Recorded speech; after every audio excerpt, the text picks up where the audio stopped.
Mas aí que tá, é muito difícil um relacionamento entre casais negros que a sociedade aceite. Parece discordo. que é surreal. Eu não vejo isso no meu dia a dia, na minha vida, muito pelo contrário.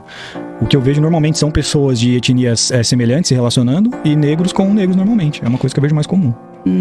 Eu não acho que a sociedade julga um casal negro e vê, nossa, um casal negro. Não, assim, eu falo assim como experiência.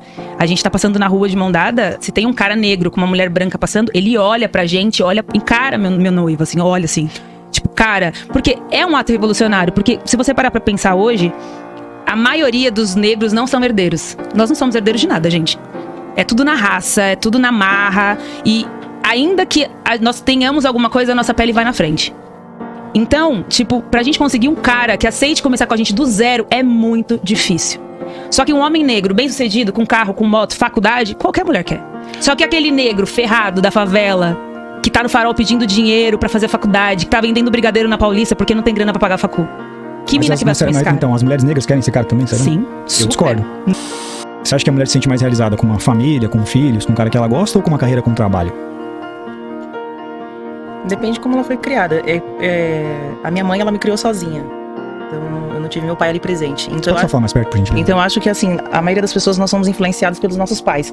Então, como eu não tive meu pai presente, talvez eu não tive aquela imagem, aquela construção de família, então não é algo que eu idealizei. Então, desde nova, eu nunca coloquei o amor à frente, porque hoje eu sinto mais ele. Eu não posso falar só da carreira, porque acho que posterior que eu fiquei anos dançando, e aí eu cheguei a casar. Então, no momento que eu casei, então eu coloquei o amor à frente. Mas eu acho que o que influenciou, por exemplo, de eu seguir ali primeiro a carreira, as coisas que eu sonhava, foi a minha criação. Porque eu acho que eu vi minha mãe fazendo tudo sozinha, por mim e por meu irmão. E não tive essa imagem ali de uma família. Então, pra mim, primeiro foi a carreira. Mas não que eu acho ela mais importante que o amor. Porque às vezes que eu me apaixonei e amei, eu me entreguei. Eu me entreguei de verdade. Então, não consigo assim, falar, no momento, pra mim, é mais importante a carreira. Eu tento manter os dois. Eu tento também não ser uma mulher ignorante. Eu tento escutar todas as pessoas, ser humano, homem, mulher. Me colocar no lugar das pessoas também, que hoje em dia tem essa questão de, às vezes, a gente opinar. Principalmente na internet, que é mais fácil, que ninguém tá me vendo. Eu sempre tento me colocar no lugar das pessoas. Seja dia a dia, ou seja ali na internet. Então, é isso. Não... Eu posso falar mais coisas? Senão eu vou falar bastante. Eu posso falar. Fala você. Sobre isso que você falou agora, eu acho que eu vou muito na linha da Aline também. Acho que vai muito da criação da pessoa. Mas eu vou um pouco mais além disso. Eu acho que pra gente falar dessa independência da mulher hoje, a gente tem que voltar na história. A gente tem que voltar muito tempo atrás. Porque as mulheres começaram a trabalhar em 1914. Então foi quando elas começaram a adquirir um pouco de independência. Porque até então, era a vida em prol do homem e dos filhos, né? Então, eu acho que não é deixar de lado a construção familiar, mas é entender que independente de ter um homem ao lado ou não, é importante essa independência. Porque eu vi a minha mãe, eu tinha 12 anos, minha mãe era casada com meu pai, e eu vi meu pai abandonar minha mãe. E minha mãe, literalmente, ela construiu uma casa de 8 cômodos. A minha casa era uma casa de princesa, assim. E minha mãe foi colocada pra fora da própria casa dela pra meu pai colocar outra mulher dentro. Então, ela reconstruiu a vida dela. Só que se ela não tivesse essa garra de ser independente do meu pai, hoje eu não sei o que seria de mim. Assim, porque com 12 anos de idade, eu empurrava carrinho de Yakult com a minha mãe pra poder me sustentar com ela. Então, eu acho que o amor, ele não tá de lado. Mas pras mulheres, digamos que modernas, o amor, ele tem que andar lado a lado com os nossos sonhos. Porque um homem que sonha com a gente, ele não priva a gente de fazer o que a gente quer. O meu noivo hoje sabe que se ele fala pra mim, você não trabalha, eu escolho meu trabalho. Porque eu tenho uma filha pra criar. Eu acho que assim, a mulher no sentido de ela, como se diz, o homem não priva ela dos sonhos, mas eu acho que até certo ponto, a mulher também deve se privar de muitas coisas pelo homem, que é o homem dos sonhos dela. E no sentido de, assim, não ter também tanta liberdade, assim, pra fazer o que ela quer, às vezes, e ir para onde ela quer. Eu acho que relacionamento, casamento, existe muita concessão, né, de ambas as partes. Principalmente também, é claro, não só principalmente, mas de ambos, né? Mas da mulher também, no sentido de... Porque eu sinto que as mulheres, talvez não terem tido muita liberdade, assim, independência, hoje elas querem algo fora do normal, dentro de um relacionamento que não seria comum e aceitável nos parâmetros ordinários, digamos assim, né? E isso definitivamente pode acabar comprometendo essa relação por um excesso de liberdade. Então eu acho que até certo ponto, nós não podemos fazer e ter tudo que a gente quer e ser quem a gente quer. Eu acho que a gente precisa também cair na nossa realidade e perguntar, referente àquela pessoa que a gente quer ou procura, o que aquela pessoa espera e quer da gente também. Isso exige muita restrição da nossa parte, né? Mas eu acho que isso depende também um pouco do nicho, de que quais mulheres são essas. Porque eu acho que a Aline vai concordar comigo nisso. Nós vivemos num meio de mulheres que são mulheres negras periféricas, indo bem pra esse lado mesmo, porque nós somos periféricas.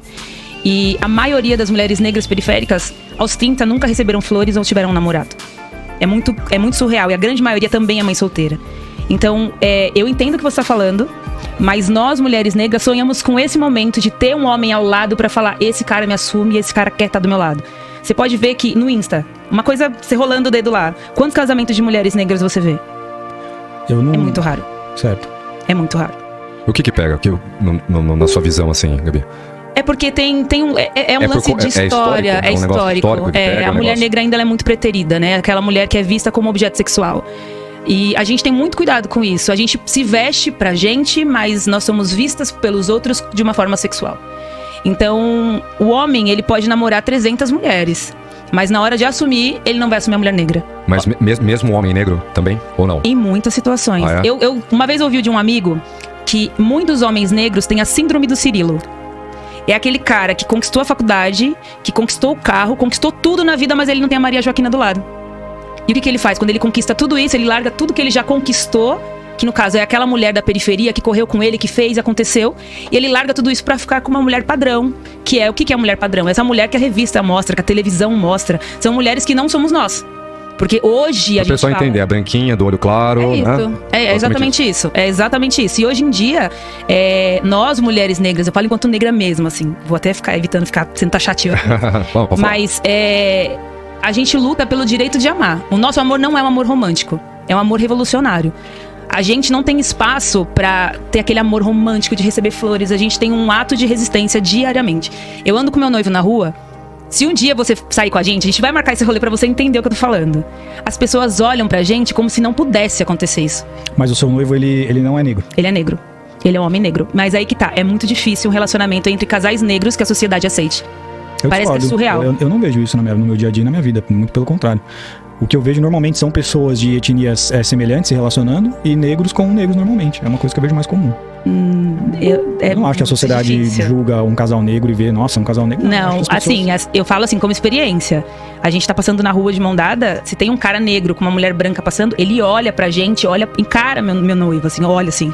Tipo, cara, porque é um ato revolucionário. Porque se você parar pra pensar hoje, a maioria dos negros não são herdeiros. Nós não somos herdeiros de nada, gente. É tudo na raça, é tudo na marra. E ainda que nós tenhamos alguma coisa, a nossa pele vai na frente. Então, tipo, pra gente conseguir um cara que aceite começar com a gente do zero é muito difícil. Só que um homem negro, bem sucedido, com carro, com moto, faculdade, qualquer mulher quer.